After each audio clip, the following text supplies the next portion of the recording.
कैसे हैं आप सब? So, I am bringing the fourth case study for all of you. I hope that before this, all the three case studies, they have basically helped you out, right? And I have already discussed what is the relevance of the case study in your ethics examination.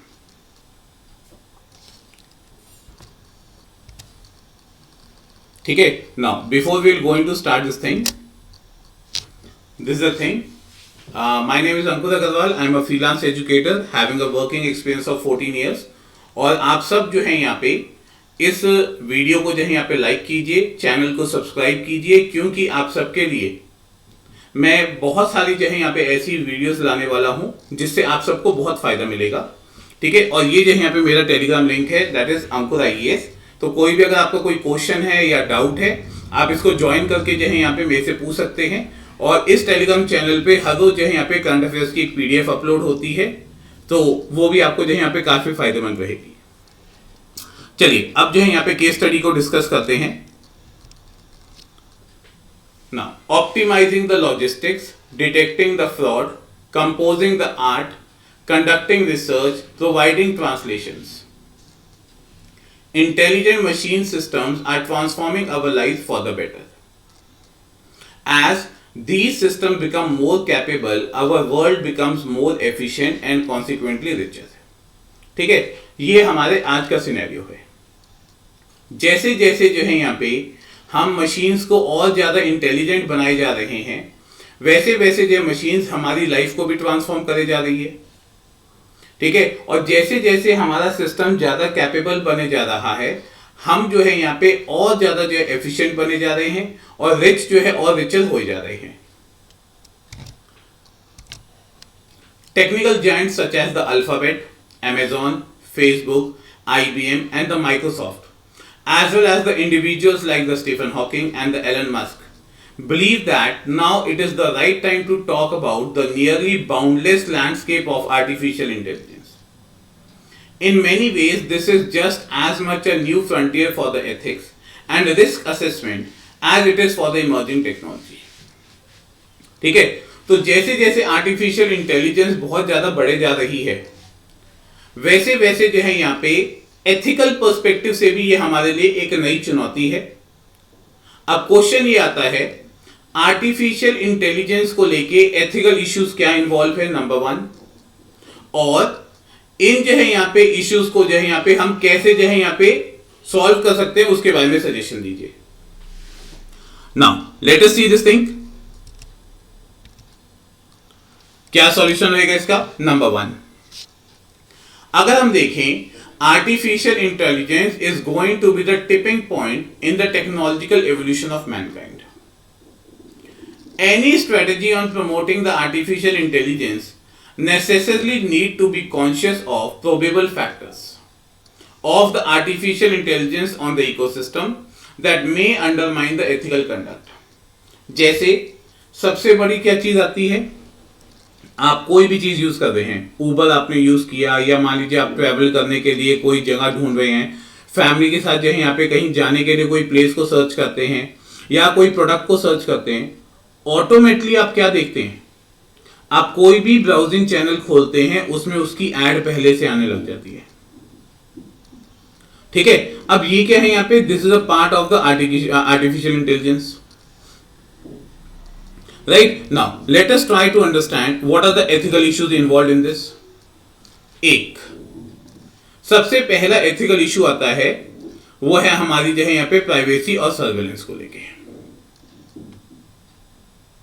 ठीक है, अब अगर हम देखें, जैसे अभी supreme court ने भी जो है पेगासस मामले में जो है यहाँ पे इंक्वायरी बिठाई है। Now artificial intelligence is one of the thing where privacy is an aspect of personhood. ठीक है, हमारी जो है यहाँ पे पर्सनल लाइफ की जो है यहाँ पे प्राइवेसी की धज्जियां उड़ जाती हैं। अब इसके लिए क्या करना चाहिए? We should establish a strong data protection framework with the legal backing up. आप कई बार देखते होंगे, आपको कॉल आ जाता है किसी भी एजेंट से या कंपनी से कि जी आपको ये पॉलिसी लेनी है, तो हम अक्सर ये पूछते हैं आपको हमारा नंबर कहां से मिला। तो ये जो डाटा है जो मार्केट में इजीली अवेलेबल है, now this itself becomes the cause of concern. ठीक है। दूसरी चीज, मैनिपुलेशन ऑफ द बिहेवियर। जैसे जैसे हम आर्टिफिशियल इंटेलिजेंस को यूज कर रहे हैं, हमारा ऑनलाइन और ऑफलाइन जो बिहेवियर है वो बिल्कुल डिफरेंट हो जाता है। ऑनलाइन देखिएगा, अगर जो है यहाँ पे आप फेसबुक पे किसी को कमेंट दे रहे हैं, बड़े अच्छे अच्छे कमेंट पोस्ट करने की कोशिश करते हैं। ऑफलाइन में जो है यहाँ पे इंसान का बिहेवियर उसके बिल्कुल ऑपोजिट होता है। Now what we need to talk about it, we should ensure that the machine performs as a planned। ठीक है। ह्यूमन बीइंग जो है यहां पे अपने फायदे के लिए मशीन्स का मिसयूज ना करे। जैसे कई बार आपने देखा होगा इंस्टाग्राम पे जो है आपको कॉलिंग आ रही है, और वो कॉलिंग में जो है यहां पे आपकी जो है केवल 2 या 3 सेकंड की जो है यहां पे कॉल से ही जो है वो आपके सारे डाटा को रिकॉर्ड कर लेते हैं और आपकी एक जो है एमएमएस बना देते हैं and they start blackmailing you. ठीक है। Then there is a biasness, there is a opacity issue and there is a fairness issue. आज जो है यहां पे हम डाटा एथिक्स की बात करते हैं। मान लीजिए हमने आधार में अपना डाटा दिया, कितना सेफ है हमें नहीं पता। हमारे डाटा को कैसे मिसयूज किया जा सकता है, कैसे मैनिपुलेट किया जा सकता है, we really do not know. Thus, what we basically need, we need to identify the inbuilt biasness। कि अगर जो है यहां पे हम इस मैकेनिज्म को जो है क्रिएट कर रहे हैं, इससे क्या क्या बाइसेस आ सकते हैं, उसका इंपैक्ट क्या क्या आ सकता है।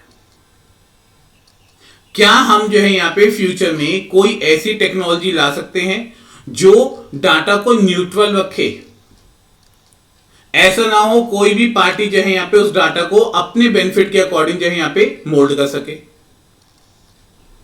Now for this we actually want to build the artificial intelligence solutions which can ensure neutrality despite the inherent biasness। ठीक है। Then fourth is human robot interaction. अब आर्टिफिशियल इंटेलिजेंस से जो है यहां पे हम जो है यहां पे रोबोट्स को ऑपरेट कर रहे हैं। कल को जो है यहां पे ये ह्यूमन डिग्निटी के लिए भी थ्रेट है। वो कैसे? आपकी जॉब लॉस है, राइट। अभी आपने देखा होगा बहुत सारे रेस्टोरेंट्स में जो है यहां पे रोबोटिक्स को जो है इंप्लीमेंट कर दिया गया है। And robot do not have that human touch. उनको जो कमांड दी गई वो वैसे ही करेंगे। As a result many a times the human feelings will going to get deteriorated। Thus what we basically need to do, अगर हम ह्यूमन रोबोटिक्स को जो है यहां पे प्रॉपरली सिंक्रोनाइज कर दे विद द इमोशंस ऑल्सो, तो ये जो है यहां पे इंसान के बिहेवियर को जज करने में एक्चुअली जो है यहां पे बेनिफिशियल भी हो सकता है। क्योंकि इंसान भी कई बार जो है यहां पे फेक बिहेवियर को जो है यहां पे प्रिटेंड करता है सामने। If the human robotics mechanism can be built in such a way where they can also जज that whether the behavior of the human being is good or not, it will be beneficial for our humanity also। Fifth, unemployment और inequality बढ़ेगी। जो अमीर है और अमीर होता जाएगा, मशीन्स पे हमारी डिपेंडेंस बढ़ती चली जाएगी। एज अ रिजल्ट अनएम्प्लॉयमेंट भी जो है यहाँ पे इंक्रीज होगी, और जिसको हम बोलते हैं jobless growth, that is what actually we all are facing right now. Now what need to be done? Right from the beginning of our education curriculum, we need to develop the skilled workforce and the inclusive growth।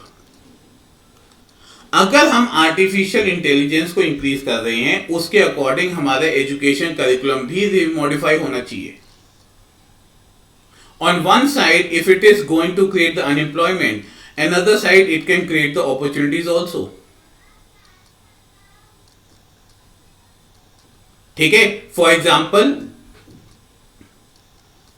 We can create such a things, care for their families, engaging with their communities and learning the new ways to contribute to the human society. Now these all are the new phenomena which actually need to be worked upon.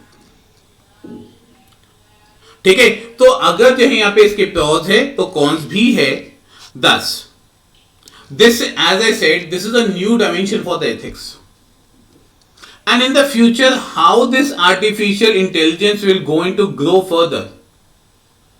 Ethically, we have to see that what type of solutions we will be able to find out for that society. ठीक है. Sixth is the security and the accountability. अब कई बार आपने देखा होगा artificial intelligence के cyber attacks बहुत ज्यादा हो रहे हैं, हमारी पर्सनल डिग्निटी पे भी और हमारे जो यहाँ पे फाइनेंशियल लॉसेस भी. अभी भी पूरे वर्ल्ड में साइबर सिक्योरिटी अटैक को लेके इतना जो है यहाँ पे कोई स्ट्रॉन्ग इनबिल्ट मैकेनिज्म नहीं है.